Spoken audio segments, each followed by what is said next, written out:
Welcome back in the Slot Podcast this week, episode number 13, fresh off a Super Bowl. Maybe a disappointing one, but it's the come down. After any Super Bowl, it's always the come down. But now we start to look ahead into the off season, see what's going to happen. Franchises all get brought back into the mix. Everything starts there as usual. You're joined by me, Josh, Henry, Connor, and Chris. What we always do at the start. Connor, take us through last week's In the Slot Buster. Yeah. So, Chris, did you get a chance to hear it by any chance? I had the one with flips down by the stream. Right. So, just because you missed last week's one, the clue was my child's vehicle just came. For everyone who is listening, the idea about this game is that I give everyone a cryptic clue. Chris has just acknowledged just there that he did listen to last week's pod while he wasn't here, and he does listen to us as well. Fortunately, so it would have been real. Sing. Go on, Chris. No, I was just going to say. Now you've said it, I have heard it, and I do not know the answer. You do not. Okay. Well, the idea of this game, essentially, for everyone who's listening for the first time, is that I give everyone a cryptic clue of someone around that alludes to someone around the NFL, whether they've got involved with the NFL as a commentator or coming up through the draft or in college or an ex-pro. And the guys have got to break down a clue which reveals that player's name or that NFL person's name. So my cryptic clue from last week, like you just heard, was wow, my child's vehicle just came. I've got hands up already because I think Josh is confident that he knows it from last week. I have to say this one was a little bit more of a stretch in terms of the lines we went down, but I was making it more difficult. We're still learning as we go. So go on, over to you guys. Yeah, I did just want to add a disclaimer in there that the reason why Chris missed last week, and probably the reason why he didn't listen to our episode, is because he's been struggling health-wise. So, hopefully he's not one of the average listeners who listens or doesn't listen to us and doesn't guess. Hopefully you out there, you're feeling healthy enough to guess along with the pod. But this one, for me, it took me a while to get it. I went down a really long route. So the reason why I kind of buzzed in and wanted to take you through it is because I wanted to take you through the clear path which I went down to find it out. So at first, I was trying to figure out what's this child going to be, either a son or a daughter. What's the most likely component that's in someone's name? It's a son. So then the first name which came to my mind was Greg Olsen, because I thought, was kind of a bit like, wow, Olsen. And then I kind of gave up on thinking of other words with son in them. And I thought, what's a different type of vehicle? And I was thinking like a coupe. Americans call coupes coupes. Then I was thinking like could be Cooper Cup. I realized pretty quickly that was not the direction to go in. So I went right back to the son route, thought of Russell Wilson, knew that wasn't there, but another son. Then staying within Seattle, Chris Carson, and then I hit gold. I knew as soon as I identified that surname who it was. Henry, I'm confident you've got the same answer, nodding away. Why don't you tell us, everyone, who the answer was?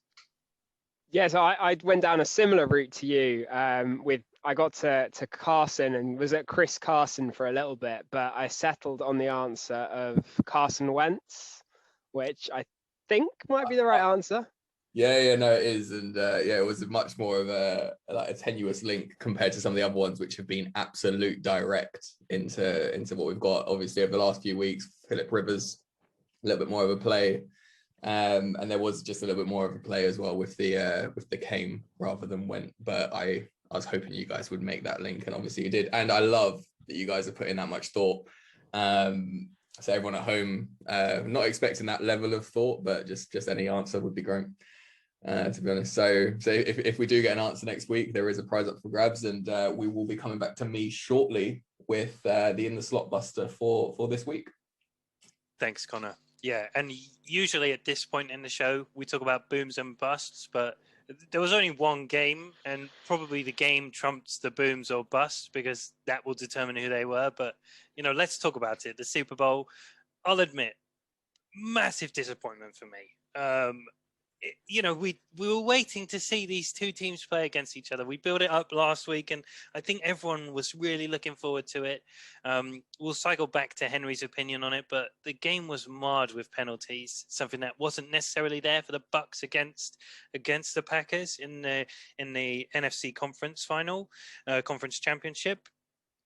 But there were so many mistakes by the Chiefs, just honestly littered across the game, and it was just poor. And, the season before, we saw the 49ers against the Chiefs. It was a nervous start. There were mistakes chucked in, but suddenly both teams got in their stride and we had a really good game. But the one thing which showed was Tom Brady, his professionalism, his decisiveness, and he just cut through it. There weren't any mistakes all the way through for the Bucks, and the Chiefs were behind, and that just increased the nerves, it felt like. Is that what you saw it as well, Henry? I think partly, yeah. I think there were a lot of factors at play, and I know people have talked about the refs and the penalties and all of that, but the simple fact is the Bucks outplayed the Chiefs in pretty much every asset of the game. Yeah, really, really shocking and disappointing performance from the Chiefs. I saw a couple of good stats about how it was such a unique game for Mahomes. It's the first game he's played at high school, college, or the NFL where his team hasn't scored a touchdown. It's also the first game in the NFL where he's lost by more than a touchdown. He's never lost by more than a touchdown before. So yeah, just an absolutely crazy result when you look at all of the stats that the Chiefs have had, even with Alex Smith, over the last, say, 7-8 years. It's a crazy game. They haven't had this level of offensive failure in a long time. I think one of the things we'll look at is the O-line.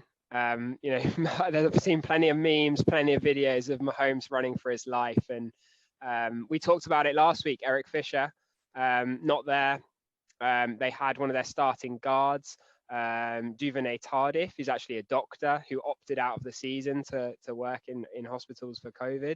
And I think both of those really hurt them, made a huge difference. And that's definitely one of the biggest factors. I've got some other factors to talk about that I'd love to, but I'd love to get Chris and Connor's opinion on what they liked about the game or what they thought. Yeah, I think the O-line is probably the biggest thing. Mahomes didn't get opportunity to run, do anything he wanted to do. He was literally on the run. JPP and Shaq Barrett had him on toast, basically. Every play, it just kept on bringing the pressure. He had to make these, he's near horizontal, near lying on the floor. How he gets it off is unreal. And there's clips come out of the Bucks receiving corps saying he's a magician. It was unreal what he was doing, and some big drops with Hill, with Kelsey.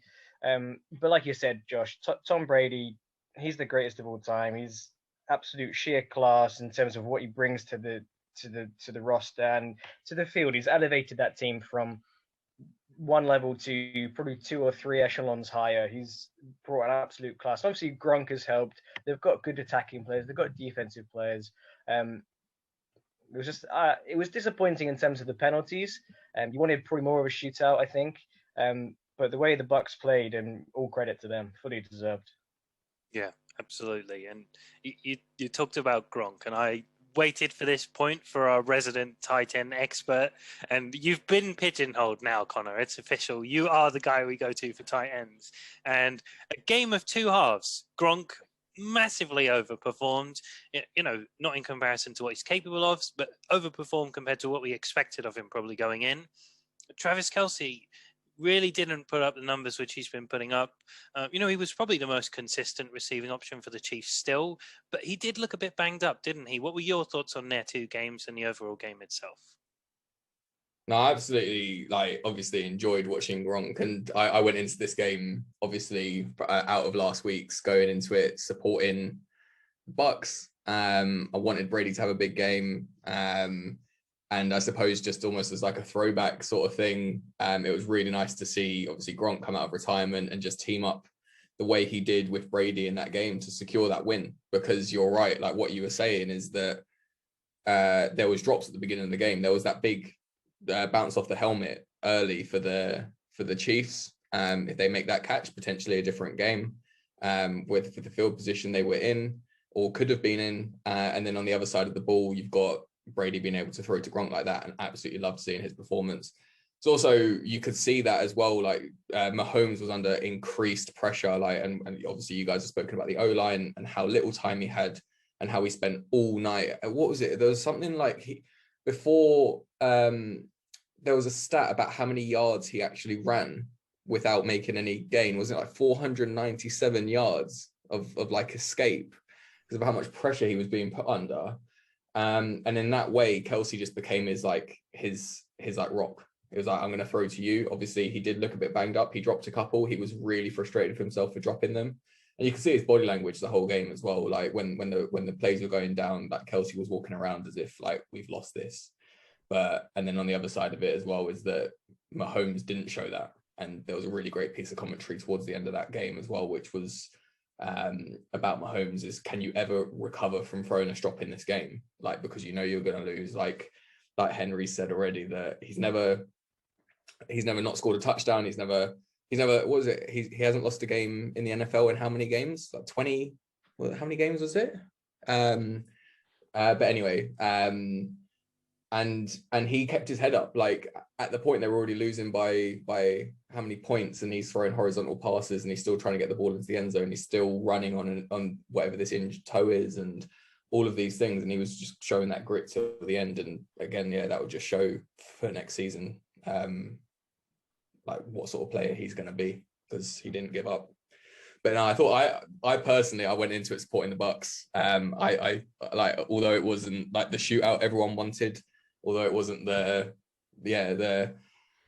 350 yard plus for both TDs game that everyone wanted and touchdowns for everyone, I thought it was just a brilliant result on the side of things. Like Tom Brady should now proven that he's the GOAT. He's now got nothing else to prove. He's beaten who's potentially going to be the future GOAT. He's solidified his name.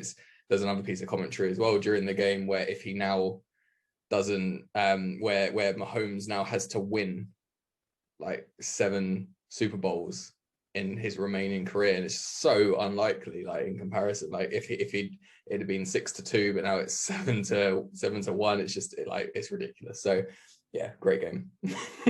Yeah. Me. Thanks, Connor. Nice. Yeah, I'm pleased you brought us back to that positive side. And, you know, we were talking about the storylines and we were building it up. And yeah, you're exactly right. Brady cemented himself there.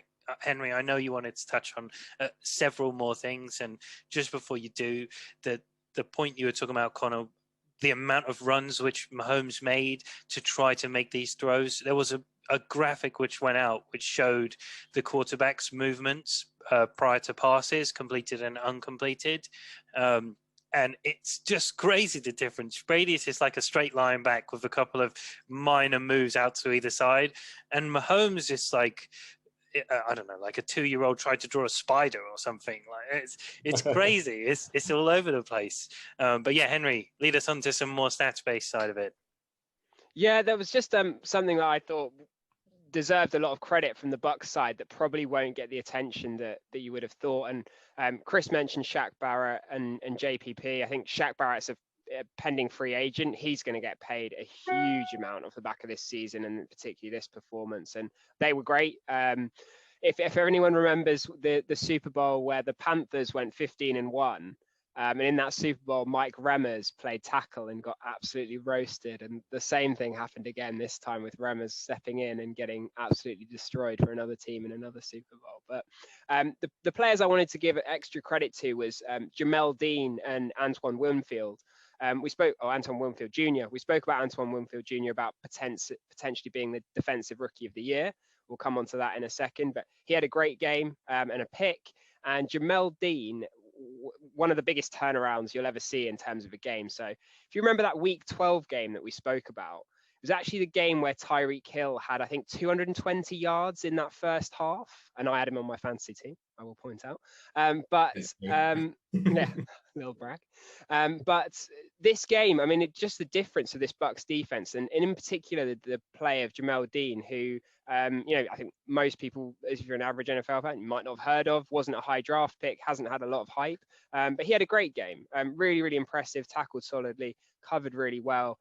And the coverage was so key in allowing that pass rush to get home. Brady, on the other hand, was able to release the ball quickly, and one of the metrics that's often key in predicting success is time from snap to pass being released. Brady's was way lower than Mahomes, as you would expect from Mahomes running around all over the place. So I think we talked about Kevin King a lot in the divisional round, struggling for the Packers. Brashad Breeland had a similar kind of evening for the Chiefs, and he was actually a former Packer as well, but really struggled. And it goes back to that thing that Brady always does well, which is avoid your strengths, and he goes after your weaknesses, which is what he used to do with the Patriots all the time. So massive credit to Todd Bowles, that defense, that was fantastic. Massive credit to Jamel Dean and Antoine Winfield for turning that around. And yeah, just an all-round dominant performance. Mahomes was great, and they still won. So really impressive. Yeah, and a really young core spine for the Bucs as well on the defensive side of the ball. Everyone looks at their offense and sees Tom Brady and Gronk and assumes that they're an old roster, but Vita Vea, defensive tackle, nose tackle for them. You've got Devin White just behind him, and then you've got Antoine Winfield Jr. as your safety. All very recent draft picks within the last 2-3 years. That's a great start for any defense, and hopefully they can rotate some other players in and turn this into the new dynasty. See how many more years Brady can keep going for. Absolutely, and the one other young player I'd mention is Tristan Wirfs, their first round pick.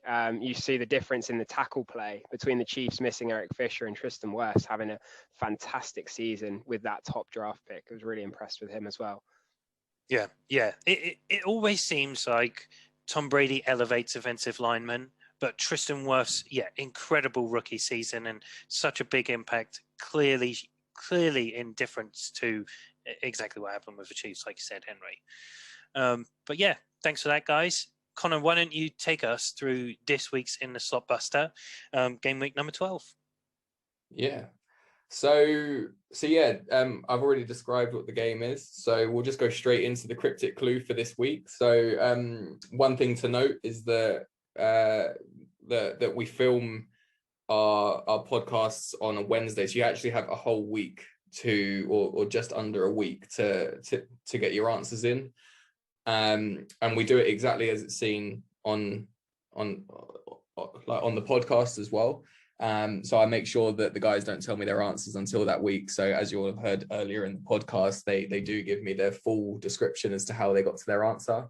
We don't request the same from everyone else, but if you do guess and you do get it right, then you'll be in for a chance to win a small prize. So do get your guesses in. So this week's cryptic clue is another short one. I know you guys are loving that we've turned this around and we're making them a little bit shorter, but this week's cryptic clue is: I like to film all this land I have. And I'll say that one more time. I like to film all this land I have. I think You're saving me a lot of ink at the moment, Connor, when you've reduced these. I was writing essays before to make a note of what the cryptic clue was. So thank you. If we can get a big partnership, then I'll make them longer again. Or any other brand. We're not specific. All other brands of pens are available. We should add that disclaimer. No clues at the moment. Anyone got any initial reactions? No. Some ideas, haven't got it yet. Do you want to give it one more time, Connor? Yeah, one more time. So this week's cryptic clue is: I like to film all this land I have. There you go. Cool. Well, we'll revisit again at the end of the episode. Like Connor said, do get your guesses in. Twitter or YouTube is absolutely fine. You will win a Mini Pro Riddell helmet of a team of your choice if you guess correctly. Who knows? At this point, if you guess anything and it's close enough, maybe we give it away anyway. I don't think we're too precious. It'd be nice to get some engagement. Nice to see anyone who's got any thoughts. So keep them coming in or start them coming in, I guess, rather. Henry, you wanted to take us through the end of season awards for the NFL. They obviously got announced this week. They did, yeah. So I just wanted to run through the awards and get what you guys thought of them. I think what I'd like to ask is maybe which award you thought was most deserved. Maybe to give a couple of words on that, or the award that you think they got it wrong. So who didn't get the award that really should have. So I'll run through them now. I'll give you guys some time to think about it. But where did they get it wrong? Where did they get it very right? So start with the MVP. My guy, Aaron Rodgers, winning his 3rd MVP. Second was Josh Allen. Interestingly, got more votes than Patrick Mahomes, who came in 3rd, and Russ got 0 again, as expected. Defensive Player of the Year was quite one of those hotly contested ones. Aaron Donald winning again, but there was a lot of chat about whether TJ Watt should have had that closer run thing than Donald's previous ones. Offensive Player of the Year, Derrick Henry. Comeback Player of the Year, Alex Smith. And then Offensive Rookie, Justin Herbert. And Defensive Rookie, Chase Young. So that's the full rundown. Maybe pick one. Where did they get it right? Where did they get it wrong? What do you think? I'll go to Josh first. I'm disappointed. There was one which I was going to say they absolutely got it right, and you didn't mention it. I know it's not awarded based on play. Talk about it. Talk about it. The Walter Payton Man of the Year award. Oh, you wanted to get a Seahawks award. Russell Wilson didn't get any MVP votes, and definitely rightfully so. But he did get the Walter Payton Man of the Year award. He set up so many charities for kids. Obviously, as a Seahawks fan, you hear about it. NFL players in general do some amazing stuff for the community. So there are always some very deserving winners. Thomas Davis a few years back really rings some bells for me too. But, Russell Wilson set up several charities specifically right now, done a lot to make kids active, give them opportunities. So I think that was really deserved. We'll touch on him a bit later and whether that was bittersweet, but yeah, that's an unusually wholesome answer from Josh. Yeah. Yeah, usually I focus on all the wrong things. I will say something which I think is going to be so contentious and definitely disagrees with most people's opinion, but the fact that the Defensive Player of the Year was even close between Aaron Donald and TJ Watt is a travesty, in my opinion. There's no one in the NFL who is better within their class of players than Aaron Donald is. Like, literally, we already saw it. Patrick Mahomes by himself doesn't win you a football game, but Aaron Donald has carried that Rams team so far on his back. And yeah, they've got plenty of, other contributors elsewhere, but that man is a one-man wrecking show. And I think if his position was valued anywhere near the same as other positions are in the NFL, he would be an MVP candidate every year, even if he played cornerback. That equivalent level of production, in my opinion. Let's go straight to our Steelers fan. I have seen all the stats. Like JJ Watt was tweeting it. TJ Watt, I think, outnumbered Aaron Donald in all but one. It was forced fumbles. He had every single other stat was better for TJ Watt. However, you look back at the on-field footage, and Aaron Donald was being double teamed, triple teamed, basically every play because he is that good. TJ Watt is fantastic. Don't get me wrong. I absolutely love having him on the team. He's getting sacks. He's causing plays. He's a huge player. But I have to agree. I think Aaron Donald, until he leaves the league, he must win it every year until he starts declining. He is that good. In terms of the MVP, Aaron Rodgers, I think it was hands down. I think it was like 44 votes, and then Josh Allen got like 2 or 4. It was like a huge difference, and quite rightly so. I just want to touch on the comeback player of the year, Alex Smith. I don't see how it could have been anybody else. I don't know if any of you guys have seen the Alex Smith documentary. I watched it recently. I know it was out last year, and it was phenomenal seeing how many surgeries he went through. Some of the pictures of the of his leg after it had been done, and he had, I think it was like 11 operations in the end, and muscle grafts and skin grafts, and pretty gruesome. And to see how he got back into his mentality and how he put football to the side, and it was a dad. It was his number one. It was a dad and a husband. It was his number one role. And football was something he didn't really think about. Then got back into it and started to train. It was phenomenal. And yeah, credit to him. It was fantastic to see him back on the field. I agree. Yeah, great point there, Chris. I think, yeah, incredible. Where an injury that literally could have been life-threatening 20, 30 years ago, however long, and now he's back playing football. I was definitely, I remember watching the first time he came back onto the field after on his comeback, and remember taking his first sack. And I was just, wincing, hoping that everything was okay. But yeah, absolutely. I think that's the one that even more than the Aaron Rodgers MVP, Alex Smith had to win Comeback Player of the Year. 49 out of 50 votes, and one person voted for Ben Roethlisberger. And I don't know how you reached that conclusion, but I'm glad he won. It should have been unanimous. So yeah, I'm glad he got. I think they all got that right. Connor, what do you think? What was the one where anyone where you think they got it particularly wrong? Do you think Rodgers was MVP? Yeah, for sure. And to be honest, I don't think there was any that was wrong. I suppose it's down the same question marks as what Chris has brought up about obviously the stats with TJ Watt as well, because I suppose it depends on at that point where you base your votes. If you are basing it on stats, like I suppose a lot of the other awards can be based just on the stats and the impact that they have. But there is also the side, which is exactly what Chris mentioned, which is the impact he has on that defense, which is much further than those stats. If he's been double teamed, then he makes the rest of his team better.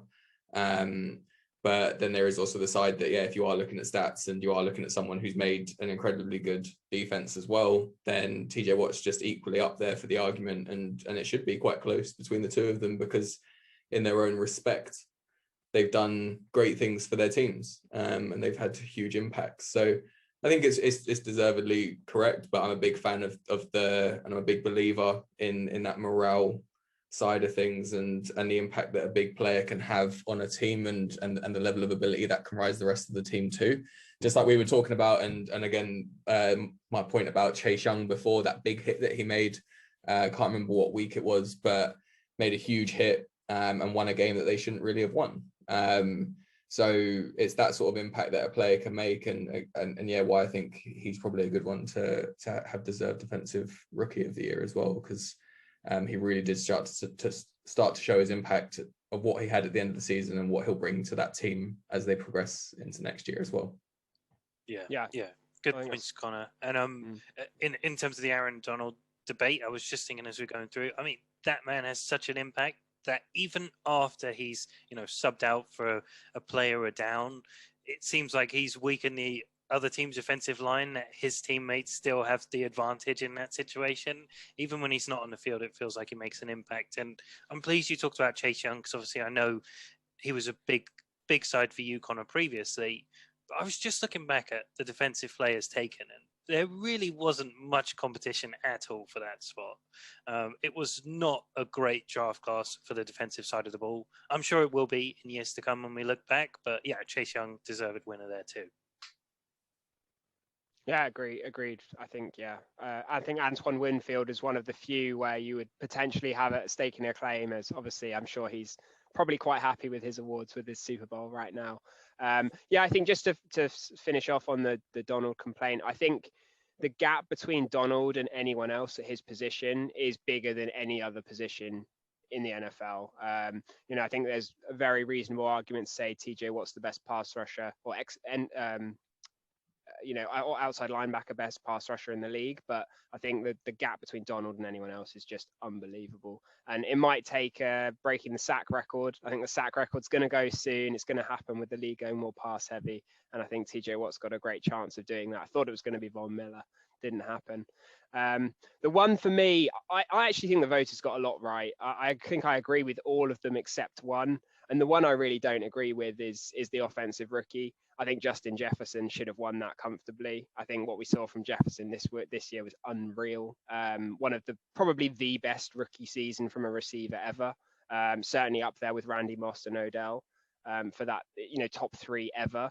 And for me, Herbert's wasn't in that ilk. It wasn't a historic campaign. Yeah, it was incredible for the numbers, but at the end of the day, he didn't win many games. He made a lot of mistakes. He made a lot of mistakes at the end of games. He looked fantastic, and the Chargers are delighted with where they are. Herbert's a much more valuable player than Jefferson. In terms of what his career will be. Quarterback's always going to be more valuable. But for me, Justin Jefferson is a better player for his position and also had a much better season. So I was quite disappointed to see that he didn't win that. The voting wasn't particularly close. I think it was 41-9 in the favor of Herbert. So for me, I think they got that wrong. All the others I was quite happy with. Chris, you wanted to jump in there? Yeah, it was just to come back at you with a question. Obviously, Joe Burrow went down with his ACL injury. Everyone was saying that he was having a better season than Justin Herbert, and Justin Herbert then sort of took off a little bit more. If Joe Burrow had stayed fit, do you reckon he would have won Offensive Rookie? I do. Yeah, I do. I think it's a really tough question to project, but I think if Burrow was anywhere near the level of elevation that we saw towards the end of the season from Herbert, yeah, I fully would have expected that. Herbert had a few poor games. I think they got shut out in one game. There's one game he threw a red zone interception, when they were down by 3 or 4. There were some bad moments from Herbert that you'd expect from a rookie, and I think Burrow would have beaten him statistically, play level wise. So going by that metric, what the voters are voting for, yeah, I think he probably would have won. But for me, Jefferson should have had that, and I think that was incredible start to his career. One last question to pose back to you as well, Henry. We talked about the distinction between the MVP and the Offensive Player of the Year, and it seems like everyone's kind of cottoned on. The MVP is the best quarterback in the league, and the Offensive Player of the Year is the best offensive weapon in the league. Do you think that we need to incorporate something similar for the rookie rankings too? I was actually thinking about this week, Josh. Yeah, it's a great question. I would really like to see that. Yeah, I think so. I think you could have a most valuable rookie and an offensive rookie of the year. I'd really like to see that. I think that's a great idea. I know previously in the awards, we've had the same person win MVP and offensive player of the year, which makes no sense. Surely one has to rule you out of, if you win MVP, you can't win that. But voters do what they want to do, don't they? So, yeah, I would love that. I think that's a great idea. I'd definitely like to see that. Would have given Jefferson the recognition he deserves while recognizing that quarterback's the most valuable. And I'm really pleased Derrick Henry won it. The 2,000-yard season deserves to be recognized. But clearly, he's not as valuable as any above average starting caliber quarterback in the league. Great. Well, yeah, thanks, Henry. Always nice to look back on the awards and take a look at what could be changed up maybe in the future. Speaking of awards and the power for NFL players, let's talk of power swings in the NFL. Last week, we likened the NFL and the way trades and everything like that have been going to the NBA. The one thing which is very apparent in the NBA is two parts. The trades, really, the players aren't in control at all. But contracts, they have so much more control. Contracts often come with player options and things like that. And we know a lot of NFL players, the NFLPA in particular, aspire for a lot of those aspects. We've really seen a massive change and shift in the power struggle in the NFL. Obviously, you've got owners, coaches, and players. And first, we saw the struggle between coaches and owners, where coaches took more control, suddenly became a bigger component of a fit franchise, and quickly after, it's been followed by players. For the most part, with their social media presence, it's not been done the right way, but, with enough people over enough time, the shift really becomes there. So first player to talk about for that is the Seattle Seahawks and Russell Wilson. This is such a unique situation because it's a player who's won a Super Bowl with a team, who's gone through a lot of lifestyle changes since that point. He's got himself a massively famous wife. He's got kids and everything like that to look after. He's agented up. He's got himself with all the right people around him who probably, I don't know. I don't want to say that, but maybe they're pushing him in a certain direction. Right now, it very much feels like his camp, as they call it, are really trying to garner trade attention for some sort of leverage. Maybe he stays with the team, maybe he doesn't, we don't know. But really their chief concern is the protection, or lack thereof, that he's had with the Seahawks. Russ has consistently been one of the most pressured quarterbacks, so it makes sense. But this year was actually relatively good for them. They ranked 10th in pass blocking. So it wasn't a worse season for an offensive line, certainly doesn't feel like the right time to kick up a fuss, but who knows? But the biggest catalyst in this whole scenario, Brandon Marshall, an ex-Seahawk for a year or so, released a video with inside knowledge apparently into the ongoings. Really said that Russell Wilson is not happy there at the moment. He's just working behind the scenes to do it the right way, but definitely wants out. So we'll see what happens. But if there was ever a time to hit the market as a quarterback, right now for a franchise, there are a lot of pieces you can go for. So, could we theoretically see the Seahawks trading for Deshaun Watson, someone like that? Henry, what do you think? I don't know. This seems one for you, Josh. If you replaced Russell Wilson with Deshaun Watson, you're spoiled. I think for choice there, a bit like going from Favre to Rodgers. But I don't know. I'm really surprised to hear that this is much further along than it sounds like. It sounds like from what you're saying there that a large part Russ has made up his mind. I'd be shocked to see him leave, even with these reports. I'd be really, really surprised after how entrenched he is in Seattle history now, bringing that Super Bowl, his relationship with Pete Carroll and all of that. I'd be really, really shocked. What Josh, if you had to guess sort of like what percentage you think he's likely to be on the team next year? For me, it's in the 90s, I would think. But from what you're saying, you think there's possibly less? Yeah, I mean, I'm validly concerned. I'll be completely honest. As a Seahawks fan, ever since that throw against the Patriots, like the organization has fallen out with several key players. Richard Sherman, Earl Thomas, Cam Chancellor retired through injury, really came out this offseason and released a story and showed how things were there. Marshawn Lynch had issues, everyone. And at that point, all of those players were pissed off because they felt like Russell Wilson was being unfairly favored at risk of losing a championship, which they did. And now it's so interesting to see Russell Wilson have the exact same concerns, feeling micromanaged, not trusted, and then wants out.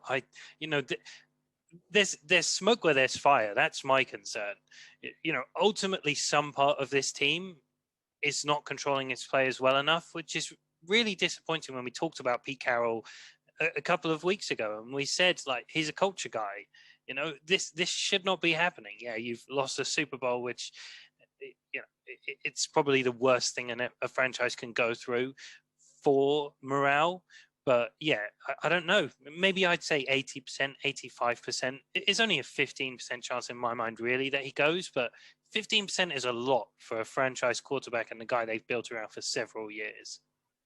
But yeah, we'll watch that. We'll keep you guys updated. Who knows what happens there? Another big one, Orlando Brown.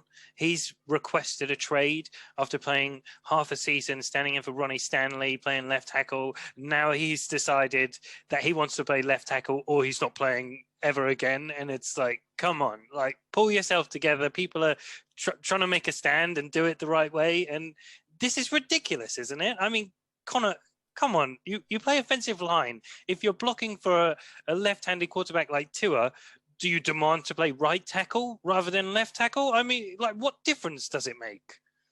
It's classic. It's classic sports star throwing the toys out of the pram because they're not getting what they want. They think it's that ego thing, isn't it, that comes with it? They're all great players. They're all amazing. I'm sure he's done a fantastic job. In that position. But at the end of the day, his signed on position is where he is set at the team and where he's been asked to play. So I think it'll be one of those things that's potentially just noise, but trying to get something out of it for himself, so he can play in something that's probably a more enjoyable position and maybe potentially going around it in this way. But I think it's just potentially one of those generic sports star style. I'm hoping I can get what I want. Yeah, exactly. And, the franchise tag goes a long way to this. I know players in the past have had real issues with the franchise tag, particularly tight ends, like Jimmy Graham deemed himself a wide receiver. If you're a right tackle or a left tackle, the franchise tag is the same because you're deemed an offensive tackle. Henry, what is this guy thinking? Is he not going to annoy ownership and coaches around the NFL with a ridiculous approach to this? Maybe, yeah, it's very possible. I think he'll be really highly in demand if he does decide I'm not playing anywhere else. I mean, he's a very good player. I mean, the Ravens, that's part of their big success, is having these two real elite tackles at left and right tackle.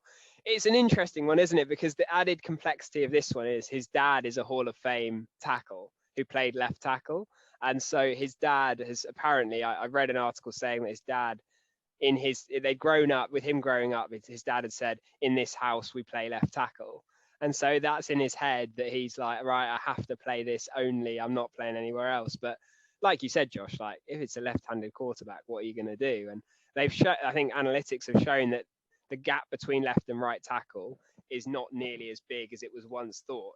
Really, if you've got a 270-pound dude running at your quarterback, it's going to hurt either way, and they're going to get hit. So they're both almost equally valuable, I'd say. But I don't know. It's a unique one. I've never heard of anything like this before, where you demand to play a position because your dad said it. But I don't know. I think this one could end up in a trade. Honestly, I think that it sounds like this one might end in a divorce. Yeah. Yeah. And Chris, if you're the Ravens, or if you're the other tackle in this situation, you're Ronnie Staley. If you get moved to right tackle because this guy has kicked up a fuss, what do you think of that? I think it depends on the mentality of the other player. You'll have the superstar that comes back and, as Connor said, throws his toys out the pram, or you'll have the other player that gets on, grinds, and doesn't put up too much of a fuss. I think there'll be lots of interest if he does become an agent available for trade. I think he's 2-time Pro Bowler. I saw, I think there's going to be lots of teams who want a left tackle and a good quality left tackle. So the Ravens, you never know, they might be able to ship off the unhappy party and get some good in return.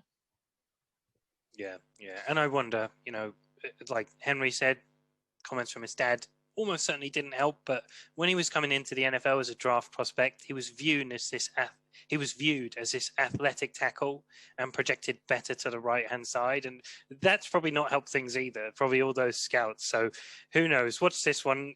If something happens, I'll be amazed. And yeah, what an example of a player power struggle that is. A first world problem right there, if there ever was one. The final example of this power shift is the Texans.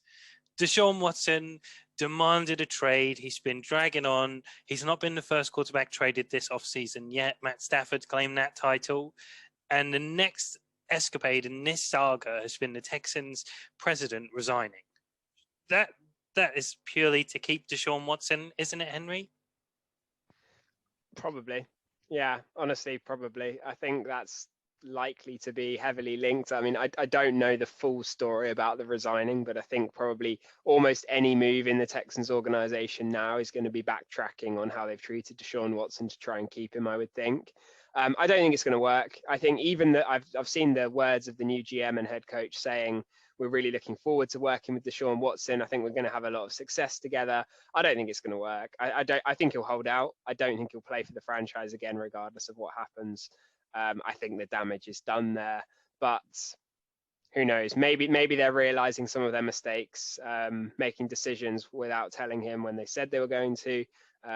Hires in the past that they've made mistakes on, supporting Bill O'Brien to be GM, some owners' distasteful comments in the past. Who knows? Maybe there is a culture shift, but I don't think it's going to work. Yeah, absolutely. And, like all these things, you've got to build value. I mean, every NFL team knows that he doesn't want to be there, which automatically lowers his value. As soon as you get enough noise out there about some potential of him staying, his value goes up ever so slightly. So, yeah, we'll see. But like you said, I'd be very surprised if he ever plays for the Texans again. And one which, it's not at the top of the news, but as a Seahawks fan, I particularly noticed. But yeah, sorry, Chris, I just realized you wanted to jump in there. No, I just had a sudden question there. Obviously, the Lions had already announced that they were going to part with Matt Stafford. They'd already publicly said he is trading, and then they still managed to get 2 first rounds. Do you think that the Rams overpaid because everybody knew Stafford was going? Well, what happened with Matt Stafford, and this is we debated this last episode. What we debated at the time was whether Jared Goff was a plus or a negative in that trade. What they've actually come out and said is it was a negative. They needed the extra first round pick in order to get him. For an organization, if you say you're going to trade a player, it's very different than a player who will never play for your organization again, demanding a trade. So that's really the big difference for me. Matt Stafford was a player who never gave up on an organization. That's been his biggest benefit all the way through. Played through injuries, just like Henry said too. You're getting a guy who's not going to give up on you over anything. Yeah, and I think that it's come out since then. A few sort of offers for Stafford had been leaked. So the Panthers had an offer for the 8th overall pick, a 3rd round pick, and Teddy Bridgewater for Stafford, and they went with the Rams offer instead. Probably fairly close, I think. I think, like Josh said, depends how you view Jared Goff, if he's a positive or a negative, taking on that huge salary. But there was a trade market. I think there was a few other teams that made offers as well, which probably they bid against each other to drive it up. But some serious offers for Stafford. Yeah, exactly. And if we're talking about player value, there's one player right now whose value I think is at an all-time high and is due to come massively down, and that is DK Metcalf. We've seen several temper tantrums on the sidelines this season, screaming about not getting the football. Darius Slay came out with a video where he was talking about playing against him, making some weird growling noises, really trying to be super macho, overdo it. And it's just not the stories you hear of these top level players. Very rarely. The only one who it sounds similar to at all, and this is more for our fans based in England who watch English association football.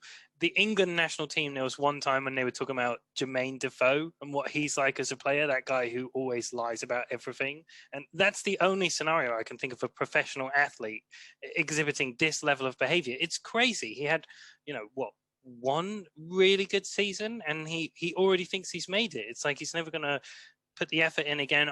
I'm seriously concerned about DK Metcalf.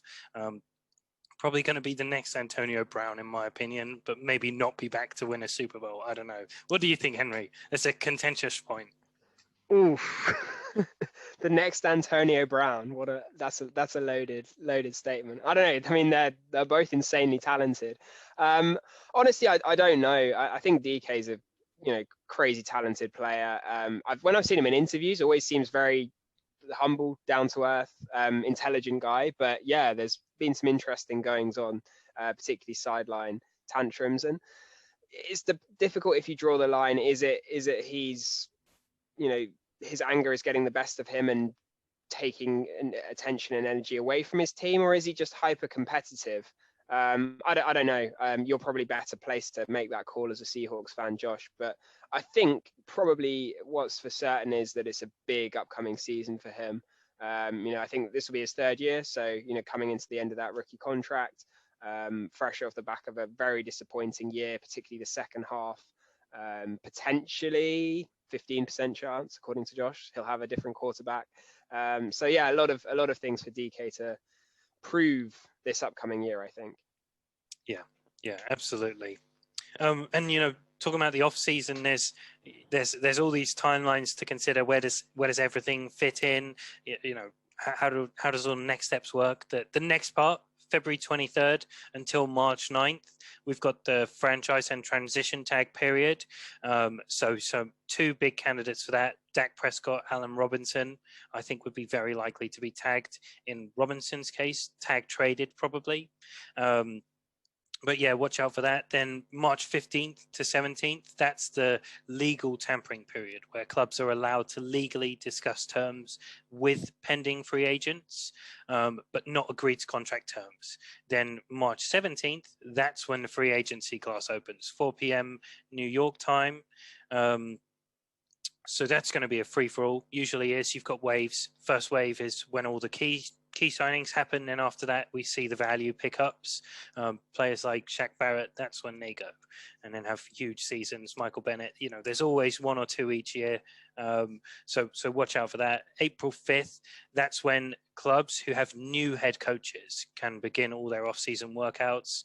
23rd of April is the deadline for free agents, restricted free agents to sign offer sheets. And then obviously April 29th to May 1st, that's the big one. That's the NFL draft. That's what we're looking forward to right now. See how these clubs get formed. But yeah, it's going to be a good one. See what happens. It should be probably the most entertaining off season. On paper, that's what it looks like at least. But with all that in mind, all the stuff to come, we'll keep on going. Weekly, we'll do podcasts, keep you up to date on stuff. Maybe some of the episodes will be shorter. I'm sure that will be a good thing for most people. But before we do that, let's go Super Bowl. Let's talk about Super Bowl predictions, which is just, us looking ahead to next year. Who do we realistically think it would be? Connor, I'm going to start with you. You got 5 seconds.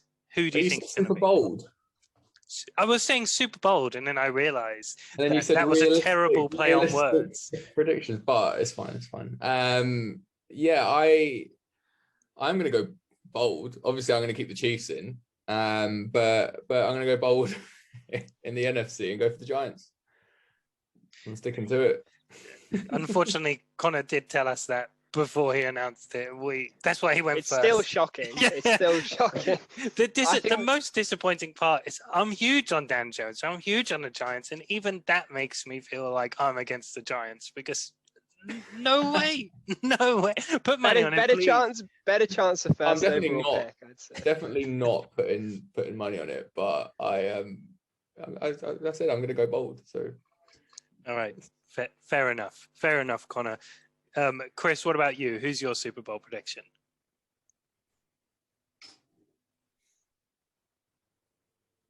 Oh, I think we lost Chris. Obviously couldn't handle the pressure of going up against the Giants. Henry, why don't you tell us who your Super Bowl prediction is? Sure, we'll come back to Chris in a second. Yeah, my Super Bowl prediction, I'm going to go for the Niners versus the Bills. Two teams I've been high on this year. I know me and Connor have had a bit of a love affair with the Bills this season. I think next season's the one where they take the next step with Josh Allen and that coaching staff. They managed to keep Brian Daboll. That's one award I didn't mention. Brian Daboll won Assistant Coach of the Year, their offensive coordinator. I'm a big fan of him. He didn't get hired as a head coach. I think he should have, but they've kept him. So I think really good chance. And the Niners, I love Kyle Shanahan. I still think they make a big move for a quarterback. I still think there's a possibility of that. Don't know who it'll be. Maybe Deshaun Watson, but I think if they get a quarterback, I really like that. Yeah, Chris, seeing as how you've managed to connect again, who are you picking for the Super Bowl? I'm gonna be really boring. I'm gonna pick the two best quarterbacks in the league. It's gonna be Mahomes and the Chiefs versus Brady and the Bucks again. It has to be. It has to be. Wow. I'm so pleased that you two went before me because that was my consideration from both sides. I was like, could I bet against the Bucks? But 49ers have to be the NFC champ, in my opinion. They're getting a quarterback.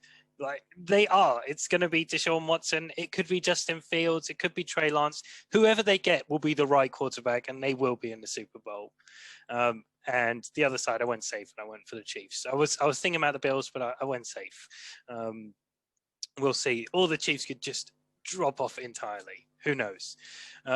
We'll see if they are true at all next year. This time next year, I guess, probably. But Connor, why don't you leave us on In the Slotbusters like you usually do? Absolutely. So yeah, this week's cryptic clue for you to have all week to guess for the chance to win a prize is I like to film all this land I have.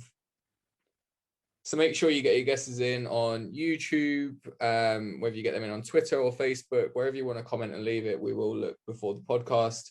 And if there are any responses, then we will obviously highlight it. We'll mention your Twitter out, your YouTube out, whatever it might be, just to let you know what sort of guesses came in. And we really want to see how this kind of comes to life and see how people are getting to their guesses and what their guesses are, just like Josh, Henry, and Chris do as well. So yeah, the cryptic clue one more time is I like to film all this land I have. Amazing. Thanks, Connor. Yeah, and like we said, you don't have to get it 100% correct. anything slightly there would be brilliant. Henry has definitely just got it. 100% he's just got it. Do remember, like and subscribe, send any messages through, anything like that would be amazing. Thanks very much.